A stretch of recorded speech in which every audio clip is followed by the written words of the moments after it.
Ya vemos entonces cómo en este periodo de los 11 días a 12 días del desarrollo, se ve entonces cómo el sincitio trofoblástico penetra entonces el estroma del endometrio y se va acercando a los vasos sanguíneos maternos, que son los sinusoides maternos, y él se va penetrando. Cuando llegue a los sinusoides los va a bordear y al bordearlos rompe, digamos, el epitelio de esos vasos y la sangre que está en esos vasitos maternos va a penetrar a las lagunas trofoblásticas. Este periodo, bueno, ya lo comentamos, es lo que se llama, debido a las lagunas trofoblásticas, pues lo que es el periodo lacunar. Entonces vamos a ver más adelante ya lo que es después de los 13, 14 días. Aquí tenemos, bueno, entre los 14 y 15 días de desarrollo, cómo él va penetrando más a ese estroma que está bastante vascularizado. El sincitio trofoblasto bordea a los sinusoides, rompe su membrana y la sangre fluye entonces a través de las lagunas y penetra los espacios de las lagunas de los sinusoides maternos, ¿no? Y se establece entonces, se inicia la circulación útero-placentaria. Aquí vemos entonces cómo a medida que va creciendo, introduciéndose el cincitio trofoblasto más en el estroma, pues va penetrando, captando mucho más sinusoides que inicialmente están solamente en el lado embrionario, pero posteriormente va a cubrir inclusive y va llenando todas las lagunas que están en el lado anembrionario, que se conoce también como el lado abembrionado. Las lagunas trofoblásticas se van llenando y aquí, bueno, podemos ver lo que son las hojas de ese trofoblasto. Bueno, esto es importante, ¿por qué? Porque a medida que se va desarrollando, se va formando una nueva capa, ¿no? Una nueva capa proveniente de lo que es el saco vitelino y se va formando una nueva capa celular que va bordeando la parte interna del citotrofoblástico y la parte externa de ese celoma extraembrionario, ¿no? De ese celoma, perdón, que va a lo que esa capa va colizando, se va a formar entonces lo que es el celoma extraembrionario, él va a crecer y va a formar otra cavidad importante como es el celoma extraembrionario. Pero se habla aquí por el hecho de que es una de las capas que va a estar formando también la parte placentaria. Se va formando ese tipo celular que es el mesodermo, al ponerse en contacto con el citotrofoblasto, él también va a ir penetrando el citotrofoblasto y va a ir generando las vellosidades. La característica del trofoblasto en esta oportunidad es que se caracteriza por la forma de vellosidades que tiene, que va penetrando el estroma.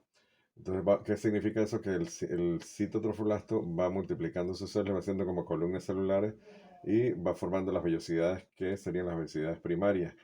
¿Cómo se caracteriza la vellosidad primaria? Porque el citotrofoblasto hace columnas que están cubiertas de sincitio trofoblasto solamente.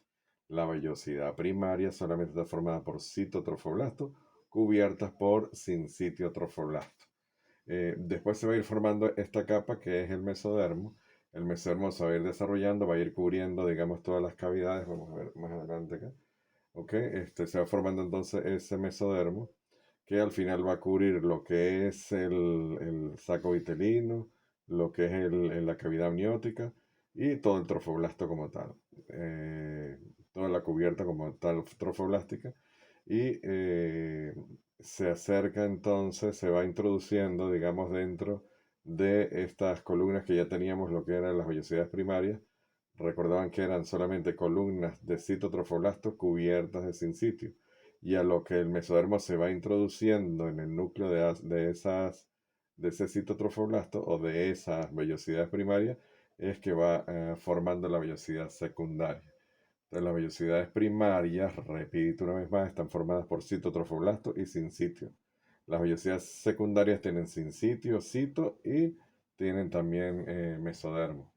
Que cuando ese mesodermo, recuerda que el mesodermo es el que va transformándose, en este caso en vasos, arterias, arteriolas, vasitos, venitas, venículas, van a formar entonces el núcleo, el centro de esa vellosidad secundaria, se va llenando de ese mesodermo que al transformarse en vasitos, entonces pasa a llamarse vellosidades terciarias, que estaría formada entonces por sincitio trofoblasto, citotrofoblasto y vasos en la médula, digamos, de esas vellosidades. A medida que se va formando esa otra capa, va entonces reforzando, digamos, esa unión hacia el estroma y forma lo que se llama la placa coriónica, formada por citotrofoblasto y también la unión del mesodermo forma esa placa coriónica. Aquí tenemos entonces las capas que son sin citotrofoblasto, citotrofoblasto y el mesodermo extraembrionario. Más adelante podemos ver las características típicas de las vellosidades coriónicas, que son como ramificaciones hacia el estroma. Esas vellosidades coriónicas salen, digamos, hacia la parte más profunda del estroma y se van uniendo entre ellas, formando como un anclaje. Hay algunas vellosidades que se llaman de anclaje y el unirse entre laterales va cerrando completamente la estructura y va a anclar o asegurar, digamos, esa estructura de lo que es del endometrio, de la mucosa endometrial, ¿no? Y entonces se va anclando y da una estructura bastante sólida y rígida ahí. Hay vellosidades se lateralizan y hacen anclas, digamos, dentro de esa estructura. Vamos a ver ya más adelante lo que es un embrión de 3 semanas, donde podemos ver bien lo que es la cavidad, el amnios, la cavidad amniótica, el saco vitelino, las vellosidades coriónicas. Y tenemos entonces una estructura más o menos de un embrión de 3 semanas. Por aquí lo vemos ya a las cuartas semanas, hay un mayor desarrollo como tal de lo que son las vellosidades coriónicas, el amnios, la flecha está indicando que se va expandiendo, va creciendo, digamos, se va expandiendo ese amnios para ir creciendo la cavidad amniótica. Tenemos el intestino embrionario y bueno, el saco vitelino primitivo acá. Bueno, ya sería un saco vitelino que va a ir, bueno, creciendo y desarrollándose. Recuerden que como tal esta estructura va a envolver completamente esta cavidad de lo que es el celoma extraembrionario, envolver al amnios y a toda, excepto en el pedículo de fijación, que es la zona donde la lámina embrionaria se une como tal al trofoblasto. Es solamente en esa parte donde no queda rodeada de esa cavidad celómica o extraembrionaria. Ahí tenemos esa cavidad coriónica que ya pasa a llamarse entonces cavidad coriónica. A las 10 semanas pues podemos ver ya mayor desarrollo fetal y por supuesto de las diferentes expresiones, formas de las vellosidades coriónicas. Y no podemos ver, por ejemplo, cómo penetra el citotrofolasto en el sincitio, pero es la imagen de lo que son las vellosidades coriónicas, ¿no? Ya podemos apreciar aquí la cavidad coriónica, el saco vitelino. A las 20 semanas pues podemos ver igual lo que es el saco amniótico ya, la membrana que es el amnios. Recuerden que el amnios por la cara fetal cubre, digamos, toda esa cavidad. La placenta como muy frondosa, como tal las vellosidades pues bien penetradas en el estroma. Y forma, bueno, una unión como tal, la membrana amniocoriótica, que es el anclaje como tal del feto hacia el útero. El crecimiento del corio, bueno, se va viendo gradualmente cómo se va formando. Esto, para detallar lo que son las vellosidades primarias, les he insistido mucho que está formada solamente por citotrofoblasto y sincitio.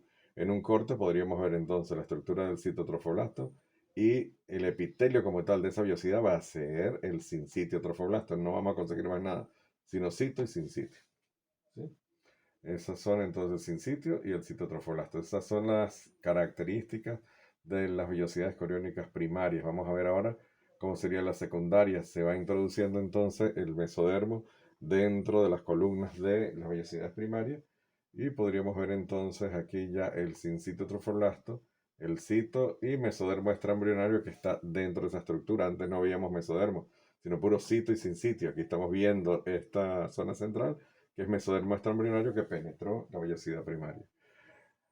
Aquí podemos ver entonces también lo que es la estructura del sincitio, de la vellosidad, donde hay sincitio trofoblasto y el citotrofoblasto, que es una vellosidad primaria. La vellosidad secundaria vemos que se forma cito sin sitio y se mete estroma dentro del núcleo de la vellosidad primaria. Luego, el mesodermo, recuerden que él cambia y va a formar estructuras, en este caso va a formar vasos, venas y arterias, y cuando la forma es que vamos a ver la vellosidad terciaria. Entonces, en la vellosidad terciaria tenemos el sincitio trofoblasto, el citotrofoblasto y por dentro vasos, que son a través del mesodermo extraembrionario se forman estructuras de vasos sanguíneos. ¿Sí? Aquí vemos entonces cómo está bien desarrollada una estructura que tiene vasos hacia adentro, hacia la vellosidad, que es típico de la vellosidad ya terciaria desarrollada. El endotelio de los capilares, las membranas de la placentaria, cito sin sitio, cito sin sitio y vaso por dentro. Típico en la vellosidad terciaria. Bueno, se va desarrollando luego lo que es la estructura completa del corium. Vamos a ver entonces lo que es el corium frondoso y corium liso y diferentes tipos de corium en la placenta. Bueno, dijimos entonces que vamos a ver lo que es el corium frondoso y el corium liso. Aquí podemos ver entonces en la decidua, que cuando, recuerdan cuando hablamos de la reacción decidual, donde se forma un engrosamiento como tal del endometrio, eh, por producción de las glándulas que formaban una zona más mucosa y llena de lípidos. Bueno, se formó una reacción en la zona de reacción decidual, pero aquí se formaría entonces lo que es esa parte de lo que va a ser placenta, que es la decidua, y vamos a ver lo que es la decidua basal. La decidua basal es la que va a estar en contacto con el corium, o lo que es el inicio de la placenta, que por sus características donde penetra esa decidua, se llama corium frondoso, por su forma, como un cepillo. Sería el corium frondoso está en contacto con la decidua basal. Tipos de decidua, entonces tenemos la basal que está en contacto con el corium frondoso, la decidua que está por fuera de lo que es el embrión, que sería la decidua parietal, perdón, la decidua capsular, y la que cubre la parte externa de lo que es digamos, la cara interna del útero, sería la decidua parietal. Entonces tenemos la decidua basal en contacto con el corium frondoso, la decidua capsular y la decidua parietal. Eh, la única que tiene intercambio como tal, que tiene la zona de intercambio, es decir, intercambio de gases y todo, es la decidua basal junto con el corium frondoso. Son las que permiten el intercambio que es en realidad la verdadera placenta. Esta decidua basal es la que se desprende en el momento del parto y la zona de intercambio como tal gaseoso es entre la decidua basal y el corium frondoso y es la futura o la verdadera placenta. Aquí tenemos bueno, lo que es la membrana amniocoriónica, también que cubre la parte anembrionada de ese saco. Bueno, ya tenemos entonces lo que es la placenta real, la placenta verdadera, la membrana amniocoriónica y hacia la parte externa y por supuesto la cavidad amniótica. A medida que se va desarrollando, ese pedículo de fijación que había en contacto entre el embrión y el endometrio es lo que recordaba que les comentaba que era lo que iba a ser más adelante el cordón umbilical.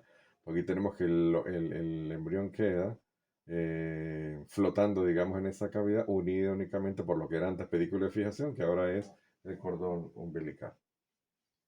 Aquí ya habíamos visto esta imagen, que era lo que era la cara fetal y la cara materna.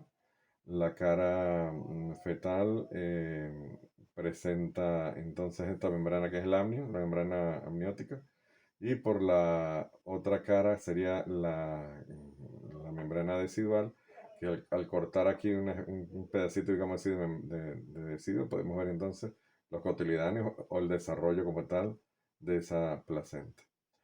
En la placenta término podemos ver entonces cómo están esas arterias y venas endometriales, que es lo que forman esa circulación como tal materna, la circulación materno-fetal. Esta es la circulación fetal donde tenemos venas y arterias y que van produciendo ese intercambio como tal gaseoso. Las arterias umbilicales son las que van a traer, la arteria en este caso trae la sangre baja en oxígeno, mientras que la vena lleva la sangre rica en oxígeno. Sería lo contrario a lo que nosotros conocemos en la circulación normal del adulto. En la cara materna tenemos entonces la placenta definitiva, donde podemos apreciar esos tabiques que van separando los espacios como tal intervellosos. Y vamos a ver entonces lo que son las funciones como tal de la placenta. Ella tiene funciones metabólicas porque produce sustancias para el desarrollo como tal de la misma placenta y sustancias para el feto. Transporte de sustancias por difusión simple o facilitada y por transporte activo. Se ha hablado mucho de lo que es la barrera placentaria, pero en realidad no es una barrera como tal. Hay sustancias que pasan por difusión simple y pasan libremente entre un lado y el otro, por lo tanto, como tal, no es una barrera completa. La función endocrina, porque produce la gonadotrofina coriónica, que es la que se hace la prueba de embarazo, que es desde los primeros momentos donde hay anclaje y empieza la circulación materno-fetal, pues pasa gonadotrofina coriónica hacia la sangre materna y por eso que puede salir una prueba positiva de embarazo en la madre porque ya hay gonadotrofina coriónica en la circulación materna. La progesterona, por supuesto, y los estrógenos y el lactógeno placentario. La progesterona se empieza a producir básicamente a partir de la semana 13. Por eso cuando hay una amenaza de parto pretérmino, una amenaza por falta de cuerpo lúteo, que es el que produce la progesterona, recuerda cuando vimos el cuerpo lúteo, si a partir de la semana 13 la propia placenta produce la progesterona y ya no es necesario dar la vía oral o vaginal a la paciente porque ya hay producción por parte de la placenta de esta hormona. Estrógeno y lactógeno placentario también pues parte de lo que son las funciones de la placenta. La parte respiratoria porque permite el intercambio entre oxígeno, intercambio de oxígeno y hacia el feto, ¿no? Bueno, por aquí tenemos entonces lo que son anomalías placentarias. Hay placentas que tienen dos lóbulos, lo que es bipartita. Eh, Pueden estar separados o totalmente unidos. En estos casos, cuando están separados, puede haber inclusive dos cordones umbilicales o se tiende a bifurcar como vemos en este caso. La placenta membranácea, cuando yo le dije que el cordón umbilical se unía en el centro de la placenta, hay casos donde se une como en alguno de los bordes y queda unido, es como por unas membranas. Es lo que se llama placenta membranácea, las vellosidades de ese corio son incompletas, entonces es muy delgada y se extiende como un velo, que es el que está uniendo completamente la placenta del cordón umbilical. La placenta subcenturiata tiene lóbulos accesorios, ¿no? Que a veces algunos de ellos tienden a quedarse más anclados en el útero y cuando se saca la placenta, a veces ya se desprende la placenta, la parte grande, y el lóbulo accesorio puede quedar y la paciente empieza a generar sangrados o hemorragia posterior al parto. Aquí tenemos cuando hay varios lóbulos. En esa placenta. Otra de las anomalías, en su forma y tamaño, la fenestrada, aparece una isla de corión calvo y está rodeada por tejido placentario normal. Aquí tenemos la imagen, tenemos lo que es la isla de ese corión, se llama calvo, y la membrana pues está rodeada, ese defecto está rodeado por tejido placentario normal. Es solamente una zona que falta, digamos, como tal la estructura normal placentaria. La placenta en raqueta es donde el cordón umbilical no se inserta en el centro, sino en un borde, pero directamente, no a través, como vimos el ejemplo de la membrana, que era como una telita. En este caso, se inserta normalmente, pero no en el centro, sino hacia los bordes de la torta placentaria, ¿sí? La velamentosa, bueno, esa es la que les estaba hablando, se inserta por fuera de la placenta en la membrana como tal del amnios, del corio, y permite solamente a través de los vasos que queda comunicada con el cordón umbilical.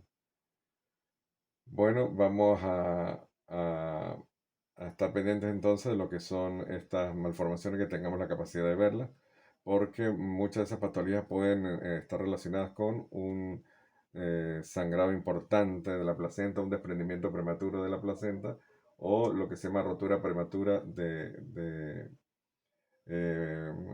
¿cómo se llama? Desprendimiento prematuro de la placenta, según sea su adhesión y la forma como tal de las características como tal anatómicas de su unión con el endometrio.